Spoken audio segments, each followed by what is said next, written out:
There's a reminder of a story, and maybe in its retelling we can come closer to answering the question, what is it that's present when stillness and movement meet? But it's the story of that time long ago when there was a widow, and times were very hard. There was famine in the land, and this widow had been left with 7 children to feed, take care of. The eldest amongst those children was a young boy called Jacob. Jacob was only 10 years old.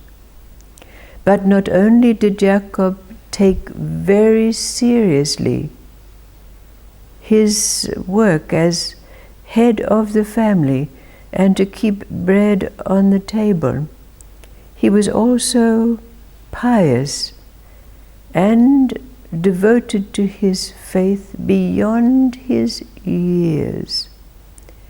Every day Jacob would go to the town square where he would work for the various traders, sometimes sweeping out their stalls, sometimes packing fruit to make the display pleasant for those who would come to buy. And in return, he would be given maybe some overripe fruit or maybe a little bit of rice. But on the eve of the Sabbath, Jacob would down tools and prepare all those things that were necessary to welcome in the Sabbath day. Now, one day while Jacob was in the square working for one of these traders, a messenger came into town and was asking everyone, where can I find the family of bin Yusuf? Oh, Jacob's ears pricked up. That was his family name. So he immediately went over to the messenger and said, this is my family, this is my family. Oh, said the messenger, take me home to your parent. So Jacob led the messenger off to his home, where the messenger gave a letter to Jacob's mother. And then he departed. Now when Jacob's mother opened the letter, it was to advise that her late husband's brother, who lived in far-off Cairo, had died, and not having any family of his own, had left his fortune to this family, his brother's family. Well, the family danced with happiness. They were going to be rich and have enough to eat at last.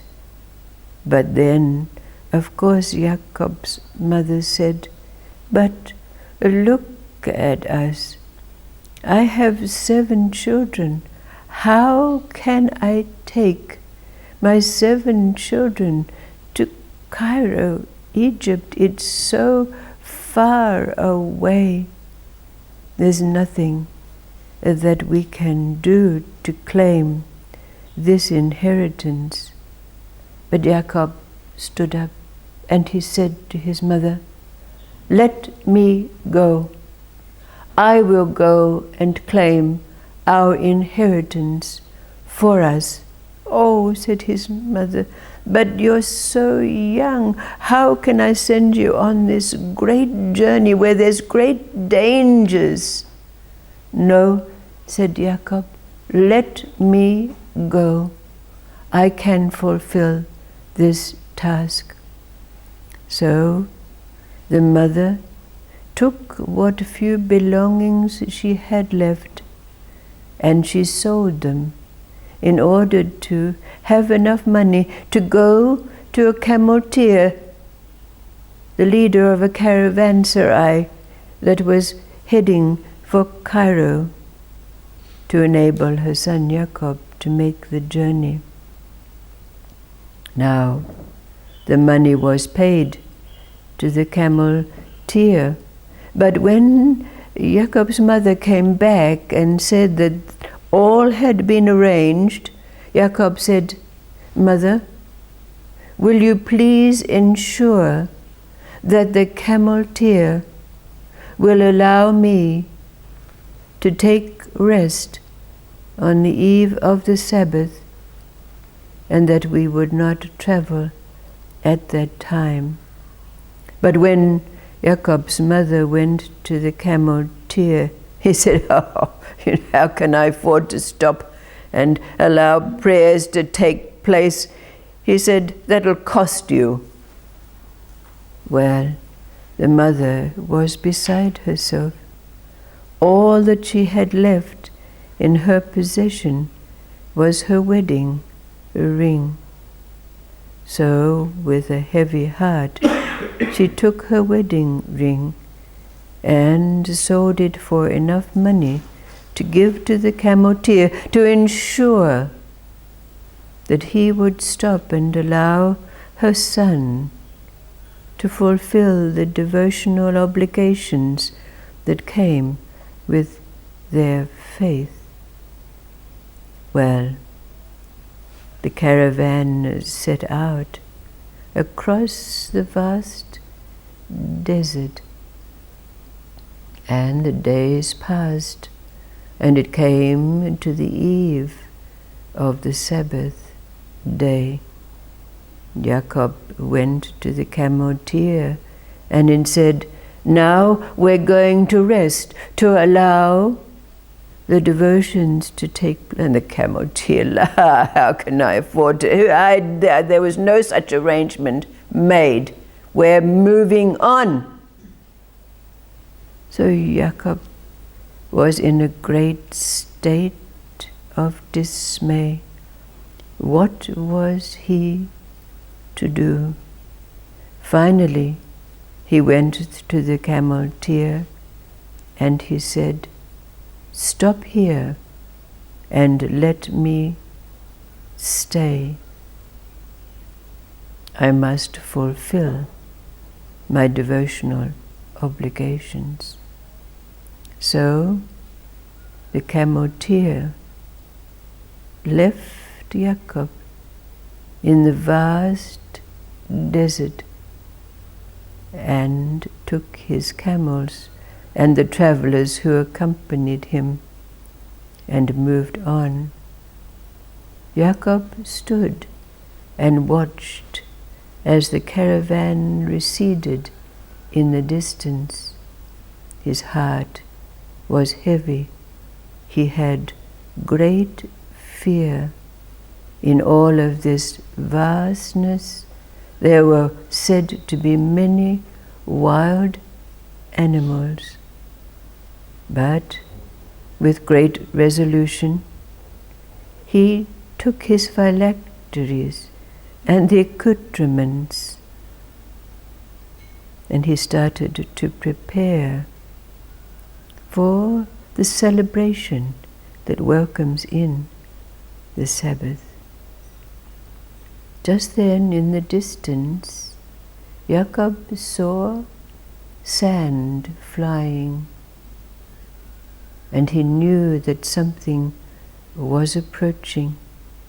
So his heart beat with fear, because as the cloud came closer, he could see that it was a great beast, a great lion. He waited, shaking, his accoutrements, phylacteries in his hand, waiting for the great beast to leap upon him and devour him.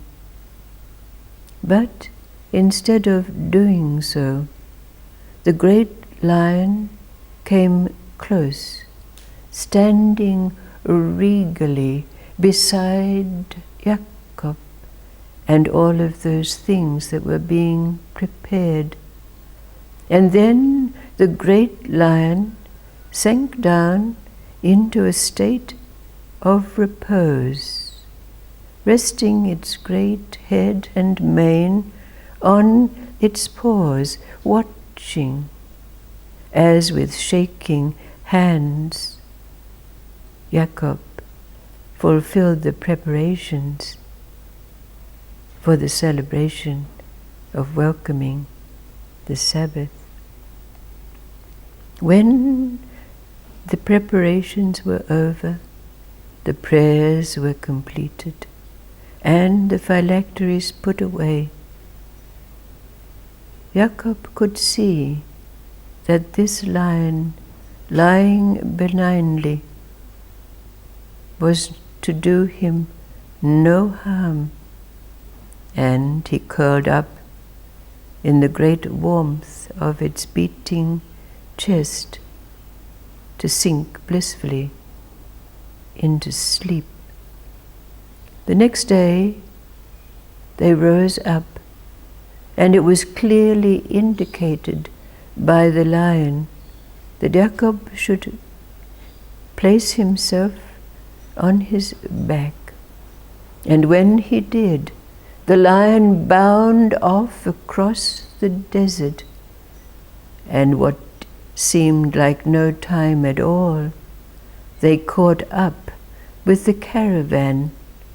And when the camel Tyr and the other travelers saw this great beast with Jacob riding on its back, they quaked in fear and awe.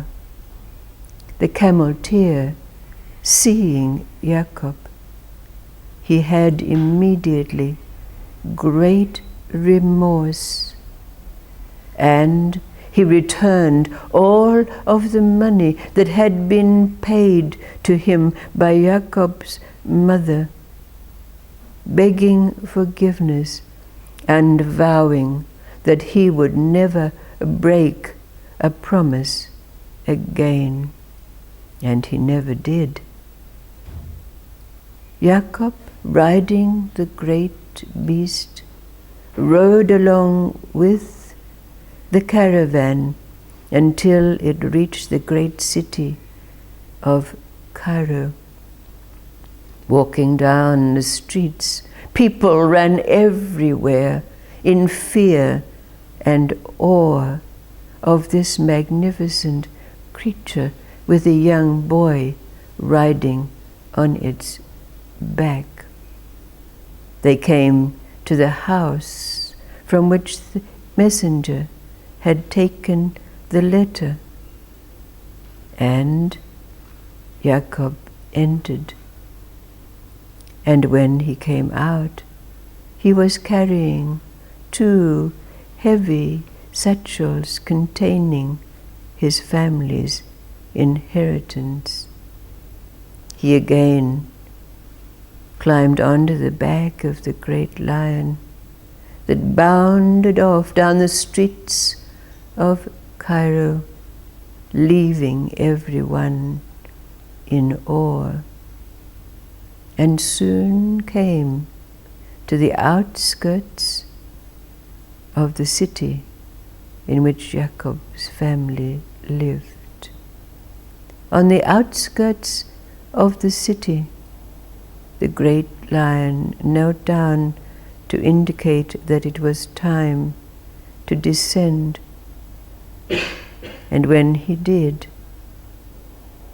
the great beast bounded off into the vastness of the desert once again. Jacob went home carrying the wealth of his inheritance.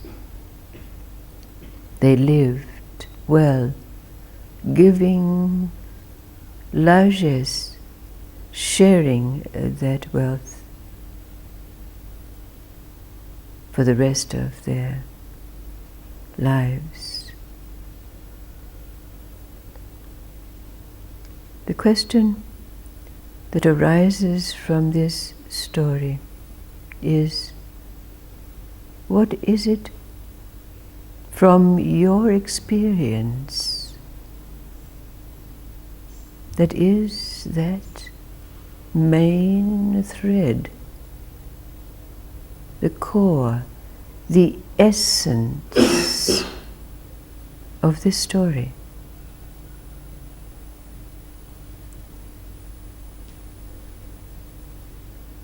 What is it that's like the bowl of oil carried?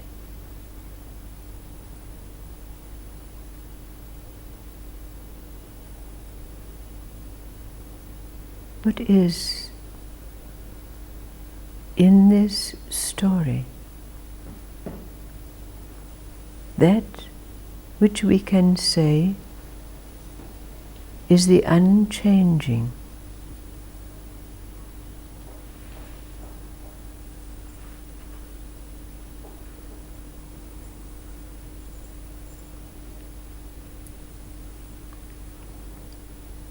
That relates to our own state.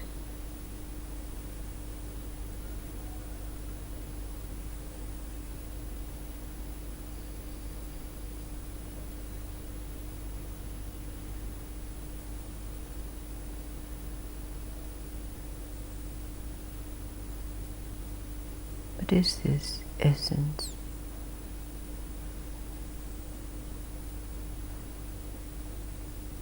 What is it that's present in our life now that doesn't change?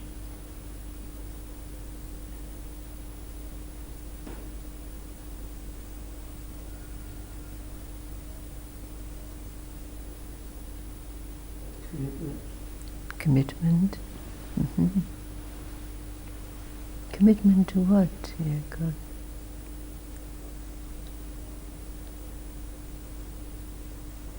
Name it.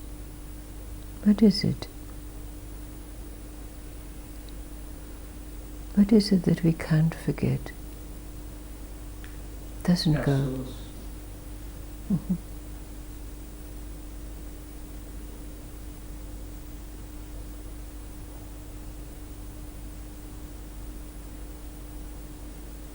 Remembering our source in all things. Okay. Every interaction we have. We can't forget, can we? Cannot. So what is it represented by in this story? What is its representation in this story? The line that carries us through. Huh? We're in that state. Everything is there, everything is provided, as long as we stay in that state. Yes. It carries us through whatever we need to. Yes. But what is it that's there permanently? What was it that was there? What was the mainstay in Jakob's life? Like he knew that it was so a part of him that he just would do it. He just knew that that's what he was going to do. Right. Like that love of God, knowing Devotion. something there. Right. Yes. That's right. Which we can see was the instrument to manifest the lion and the other things that were in life. This is the core, isn't it?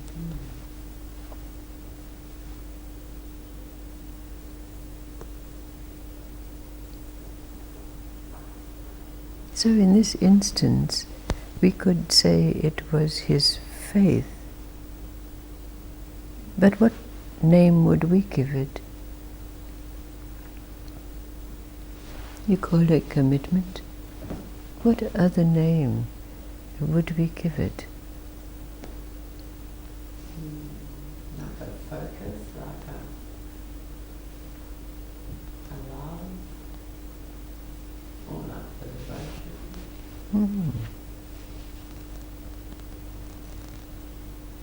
the oneness, the awareness. It's like everything truth, really. Yes. Because once you understand that, that's just the truth of it. You know? It's, Yes. It's like that, isn't it? It's like that.